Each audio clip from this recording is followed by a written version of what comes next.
Assalamualaikum warahmatullahi wabarakatuh. Kali ini materi kita adalah perkenalan dengan struktur data. Jadi sampai saat ini sebenarnya kita sudah bekerja dengan struktur data, yaitu array ya. Array baik itu yang satu dimensi maupun yang dua dimensi. Array itu adalah lare ya. Nah, sekarang kita berkenalan dengan struktur data yang lebih kompleks lagi, tidak hanya array ya. Yang selama ini kan yang agak kompleks adalah array. Dan array itu sudah kita manipulasi dengan adanya searching dan sorting. Nah, berikutnya adalah pengenalan tentang struktur data. Yang pertama tentang variabel dinamis. Adalah suatu variabel yang akan dialokasikan pada saat diperlukan saja, yaitu saat program dieksekusi. Kalau array itu adalah dialokasikan saat program belum dieksekusi. Jadi kalau sudah dieksekusi, maka alokasinya itu statis, diem. Kalau sudah pesan 10, ya selama program berjalan dia akan 10 terus yang dialokasikan. Dengan menggunakan variabel dinamis, dimungkinkan untuk membuat struktur data dinamis seperti linked list, queue, stack, dan tree. Nah, ini adalah pengantar nanti kalau mengambil mata kuliah selanjutnya, yaitu mata kuliah struktur data. Yang pertama kita pelajari adalah tipe data pointer, yaitu didefinisikan dengan sebagai berikut ya. Dalam bahasa C++, kalau ada tipe data seperti ini, INTP itu yang biasa kita tahu ya, tanpa ada bintang atau asteriknya ini. Kalau INTP saja, maka P itu adalah variabel yang bertipe integer. Artinya bertipe integer itu apa? Variabel yang dapat menyimpan data, datanya itu tipenya adalah integer. Itu kalau INTP. Nah, di tengahnya masalahnya adalah ada bintangnya ini. Maka kita bacanya dari kanan ke kiri, mirip bahasa Arab ya. P adalah pointer to integer. Pointer itu artinya yang menunjuk. Jadi P itu tipenya adalah tipe data yang pointer atau menunjuk. Dia itu tidak bisa menyimpan data, tetapi hanya bisa menyimpan pointer. Datanya itu ya berupa alamat yang untuk menunjuk ke tempat lain. Nah, apa yang ditunjuk oleh P? Yang ditunjuk oleh P itu adalah data yang bertipe integer. Gitu ya. Misalnya begini, ada P sama dengan new in. P sama dengan new in itu artinya mengalokasikan tempat yang bertipe integer yang siap atau yang sudah ditunjuk oleh P. P itu menunjuk suatu tempat kotak begitu yang bertipe integer. Kalau begini saja ini P itu belum menunjuk kemana-mana, dia baru hanya siap menunjuk tapi belum menunjuk kemana-mana. Kalau sini sudah menunjuk ke sebuah data yang bertipe integer. Nah, ini ada PTR MHS yang bertipe pointer to MHS. MHS itu adalah sebuah kelas yang ada dua anggota data, yaitu name dan nilai. Jadi PTR itu adalah pointer to MHS ini. Tetapi dia belum menunjuk kemana-mana ya, karena baru diciptakan ya, belum diciptakan, dan ini belum diciptakan, baru type def, baru mendefinisikan saja. Nah, penciptanya di sini PTR MHS itu P1, P2 dan P3. Jadi P1, P2, P3 itu yang diciptakan. Kalau ini hanya definisi saja bahwa PTR MHS itu adalah pointer to mahasiswa. Jadi P1, P2, P3 itu adalah pointer yang siap menunjuk ke kelas objek dari kelas ini, gitu ya. Nah, P1 sama dengan new MHS. Artinya apa? P1 itu menunjuk kepada kelas atau objek dari MHS yang tidak bernama objeknya, ya. Kemudian diisi yang tidak bernama tadi, diisi anggota datanya yaitu name dan nilai. Pakai tanda panah lebih besar ini ya, bukan panah minus lebih besar atau digabung jadi panah ya. Name itu untuk mengisi 101 dan nilai untuk mengisi A. Jadi untuk mengisi anggota datanya itu dengan ini. dengan panah ini.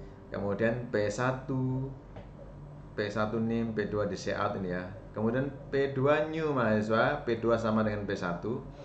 Kalau P2 sama dengan P1 itu artinya adalah P2 menunjuk apa yang ditunjuk oleh P1. Jadi new-nya ini nggak ada gunanya. Sudah di new, ternyata nggak jadi dipakai. Dia hanya malah menunjuk yang 101 dan A ini. Jadi kalau di out maka P2 itu adalah 101 dan A. Jadi P2 dan P1 menunjuk objek yang sama yaitu 101 dan A. Kemudian P2 itu dirubah menjadi 102 dan P2 nilainya itu diubah jadi P, maka kedua-duanya P1 maupun P2 itu juga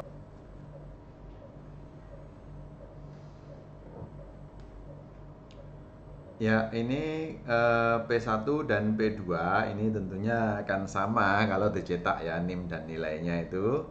Walaupun yang dirubah P2 maka P1 ikut berubah. Mengapa? Ya karena mereka menunjuk pada data yang sama, memoin pada data yang sama.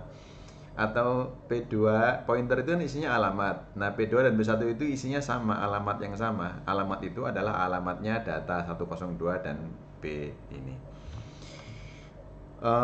Kemudian P3 itu bedanya di sini adalah P3 itu new mahasiswa. P3 itu menunjuk sesuatu yang beda dengan P1. Kemudian apa yang ditunjuk oleh P1, itu diisikan dengan apa yang ditunjuk oleh P2. Artinya apa? 102 dan B itu diisikan ke apa yang ditunjuk oleh P3 yaitu new mahasiswa. Jadi yang ditunjuk barangnya berbeda tetapi isinya sama karena yang dikopi adalah isinya. Lihat ya, ini adalah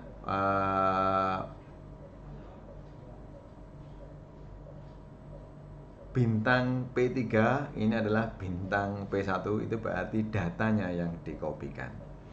Bukan apa yang ditunjuk.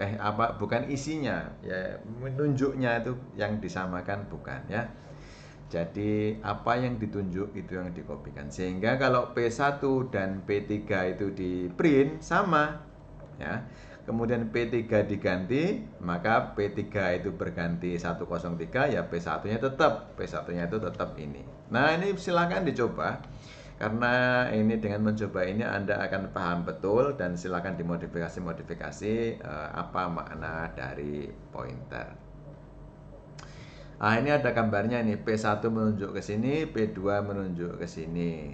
Kemudian kalau P1 sama dengan P2 sama dengan P1, maka P2 itu yang menunjuk ke sini, pindah penunjukannya ke sini. Ini udah nggak ada yang nunjuk nih. Ini bocor nih, artinya memorinya ini dipakai tapi nggak bisa diakses lagi. Karena P2 mau dikembalikan sini sudah nggak tahu dia tadi itu alamat ini itu ada di mana gitu kan, nggak ada yang nyimpan. Sehingga selama program ini berjalan ini masih memakan memori ya. Ini nggak boleh terjadi, harusnya di delete di sini sebelum dipindahkan. Tapi ini hanya ilustrasi bahwa ini akan memindah ke sana.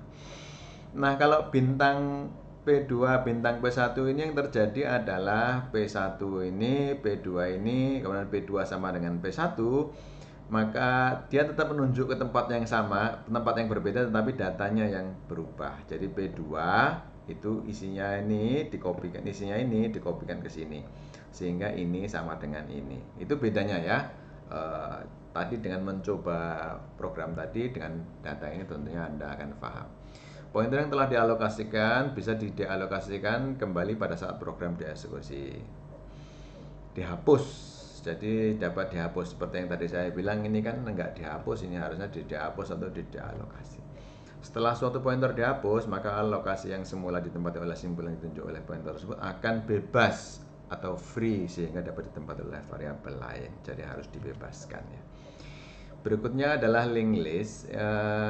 Linked list itu adalah list yang terlink ya, terhubung ya. Jadi ada daftar yang saling terhubung ya. Nah, di sini daftarnya itu apa? Daftarnya itu adalah nama dan NIM. Ada daftar nama dan NIM, ada 5 misalnya, dan kelima-limanya itu masing-masing terhubung dengan yang lain gitu ya. Mirip array tetapi ini pakai linked list. Cara menghubungkannya apa? Dengan berikut ya. Jadi berikut itu adalah pointer to mahasiswa. Mahasiswa itu ini. Jadi di dalam sebuah kelas ini ada 3 kompartemen ya, 3 anggota data, ini, dan ini. Ini, dan ini. Jadi yang ini adalah data, yang ini adalah link ke data berikutnya. Sehingga void mahasiswa buat berikut list itu adalah membuat list baru, pointer baru. Namanya PTR kepala. Ini membuat yang baru ya. Namanya ada pointer yang namanya pointer kepala dan ada pointer baru. Kemudian pointer baru new mahasiswa. Cout nama PTR baru, nama NIM itu ngisi data aja ya. Kemudian PTR baru berikut PTR kepala. Artinya apa? PTR baru berikut itu menunjuk apa yang ditunjuk oleh PTR kepala. Lihat PTR kepala itu 0 ya, kalau di sini PTR kepala adalah 0.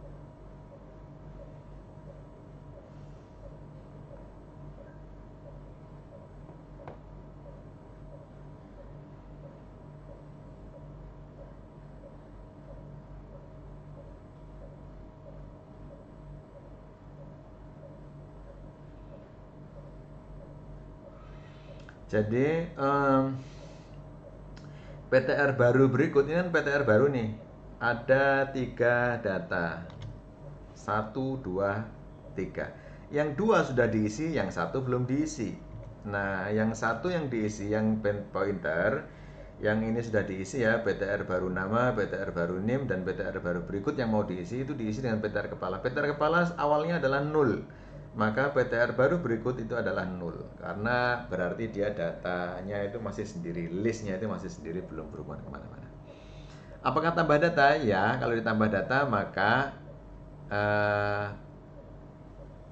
sebelumnya PTR kepala sebenarnya PTR baru. Jadi PTR kepala tidak 0 lagi, sekarang PTR kepala itu menunjuk kepada PTR baru. Kemudian ditambah lagi, maka ditambahnya itu nambah baru lagi, namanya nama mahasiswa, NIM, dan nama. Kemudian PTR baru menunjuk kepada PTR kepala. Jadi PTR baru berikut itu berisi yang di PTR kepala yang tadi. Misalnya yang tadi yang pertama adalah 1 Budi, maka yang kedua ini adalah 2 Joko. Maka berikutnya 2 Joko itu menunjuk ke Budi. Kepala kemudian diminta menunjuk kepada 2 Joko. Ini PTR kepala sama PTR baru. Begitu seterusnya ya. Kemudian mencetak semua isi linked list itu adalah sementara cetaknya itu tidak sama dengan 0, maka cetaknya itu harus ditunjukkan dulu ke PTR kepala ya. Cout nama mahasiswa, cetak nama, cetak NIM, kemudian cetak berikut. Jadi berikutnya dicetak-cetak terus ya, ke berikutnya lagi. Kemudian ini program utamanya. Saya kira demikian perkenalan tentang linked list. Mudah-mudahan Anda sudah sangat paham. Terima kasih. Wassalamualaikum warahmatullahi wabarakatuh.